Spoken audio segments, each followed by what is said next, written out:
नमस्कार दोस्तों। पिछले लेक्चर में हमने एस ब्लॉक के बारे में बात की थी, वो अपना कंप्लीट हो गया टॉपिक। अगला अपना टॉपिक है डी ब्लॉक। सबसे पहले अपन डी ब्लॉक की बात करें तो अपने को डी ब्लॉक की 3D श्रेणी याद रखनी है, और 3D श्रेणी में जितने भी तत्व आते हैं उन सभी तत्वों के बाह्यतम कोश का इलेक्ट्रॉनिक विन्यास भी अपने को याद रखना है। 3D श्रेणी में आता है scandium, titanium, vanadium, chromium, manganese, ferric, cobalt, nickel, copper और जिंक। ये 3D श्रेणी के तत्व है। इन सभी के बाह्यतम कोश का इलेक्ट्रॉनिक विन्यास याद रखना अपने को। इसका होता है 3D1 4s2, इसका हो जाएगा 3D2 4s2, इसका हो जाएगा 3D3 4s2, इसका होता है 3D5 4s1। ठीक है ना, ये थोड़ा ध्यान रखना अपने को। इसका होगा 3D5 4s2, इसका हो जाएगा 3D6 4s2, 3D7 4s2, 3D8 4s2,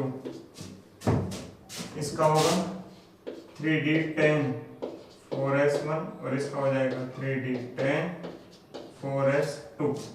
तो ये हो गए बाह्यतम कोश के इलेक्ट्रॉनिक विन्यास, जिसमें अपने को इन दो के बारे में विशेष तौर से ध्यान रखना, क्रोमियम और कॉपर के बारे में। ठीक है, अगली बात करते हैं संक्रमण तत्वों के गुणों की। ठीक है, डी ब्लॉक तत्वों में पहला जो गुण है वो है संक्रमण तत्व। संक्रमण तत्व क्या होता है? ठीक है, देखो संक्रमण तत्व हम डी ब्लॉक के वो तत्व, डी ब्लॉक के वो तत्व जिन तत्वों की या तो मूल अवस्था या फिर किसी ऑक्सीकरण अवस्था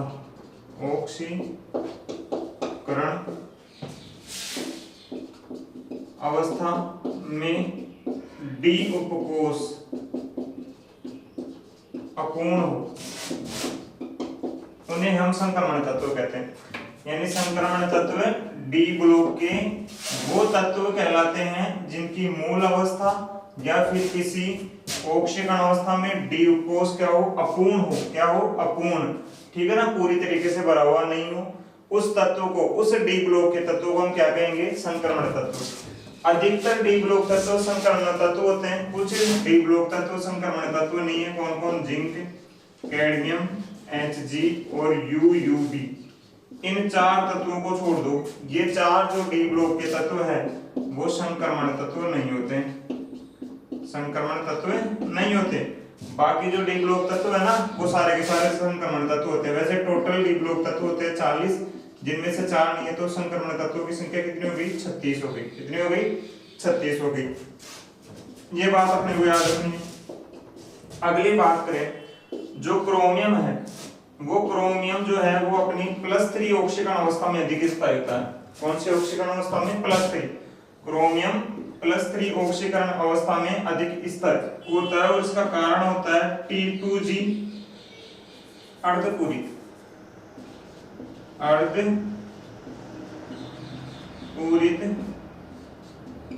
T2G इलेक्ट्रॉनिक विन्यास के कारण,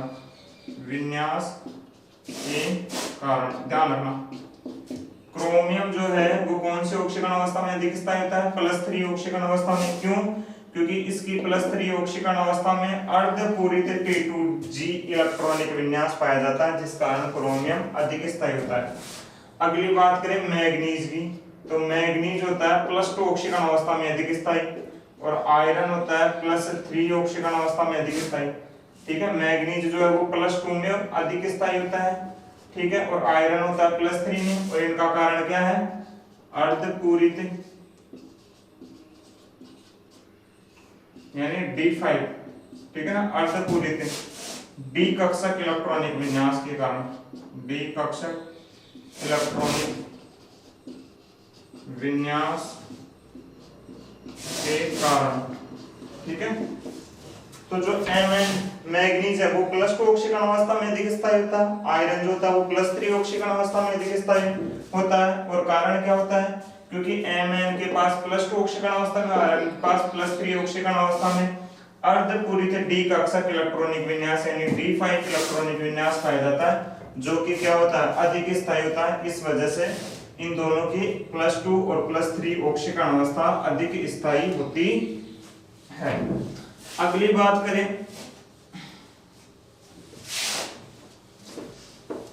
स्कैंडियम की, ठीक है। तो स्कैंडियम डी ब्लॉक तत्वों में अगली बात करें स्कैंडियम की।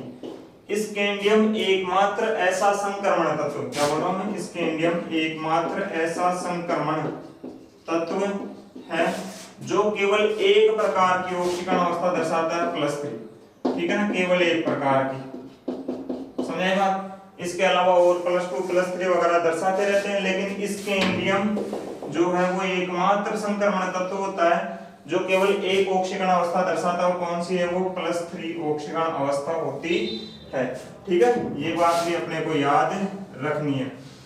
अगली बात करते हैं संक्रमण तत्वों या डी ब्लॉक तत्वों के गुणों की, ठीक है। तो एक तो आपको संक्रमण तत्व जो H3D श्रेणी है, इनके बाह्यतम कोश का इलेक्ट्रॉनिक विन्यास याद रखना है, ठीक है। फिर दूसरी बात होगी संक्रमण तत्वों की, वे तत्व जिनके मूल अवस्था या फिर किसी ऑक्सीकरण अवस्था में जो डी कोश है वो क्या हो, अपूर्ण हो, वो संक्रमण तत्व होंगे। 4 तत्व नहीं होते जिनके एडमी में GUV, बाकी 36 तत्व संक्रमण तत्व होते हैं, ठीक है। कौन सा तत्व कौन सी ऑक्सीकरण अवस्था में अधिक स्थायी होता है ये भी अपने को याद रखना। अगली बात करते हैं संक्रमण तत्वों के गुणों की। संक्रमण तत्वों यानी डी ब्लॉक तत्वों के गुण, ठीक है। संक्रमण तत्वों के गुणों की बात करते हैं तो संक्रमण तत्वों का पहला गुण है इनका उत्प्रेरकी गुण, ठीक है। संक्रमण तत्व जो है वो उत्प्रेरकी गुण दर्शाते हैं। दूसरा है संकुल यौगिक बनाने का, जो संक्रमण तत्व है वो संकुल यौगिक भी बनाते हैं डी ब्लॉक तत्व। तीसरा जो इनका गुण है वो है रंग प्रदर्शित करना, रंग प्रदर्शित करना, ठीक है। चौथा इनका जो गुण है वो है परिवर्तनशील, परिवर्तनशील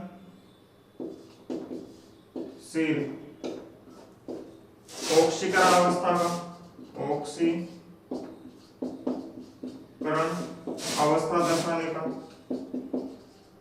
ठीक है। पांचवा जो इनका भौतिक गुण है वो है अंतराकाशी यौगिक निर्माण का, अंतराकाशी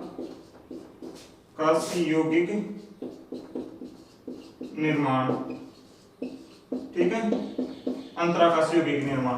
तो जो संक्रमण तत्व या जो डी ब्लॉक तत्व है, संक्रमण तत्व या जो डी ब्लॉक तत्व है, उनके टोटल 5 प्रकार के गुण होते हैं। एक तो होता है उनका उत्प्रेरकीय गुण होता है, एक होता है संकुल यौगिक निर्माण का, ठीक है, उत्प्रेरकीय गुण, संकुल यौगिक बनाने का गुण, रंग प्रदर्शित करने का गुण, परिवर्तनशील ऑक्सीकरण अवस्था दर्शाने का गुण और अंतराकाशी यौगिक बनाने का गुण। अब इनके एक एक गुणों की अपन डिटेल से बात करते हैं, ठीक है।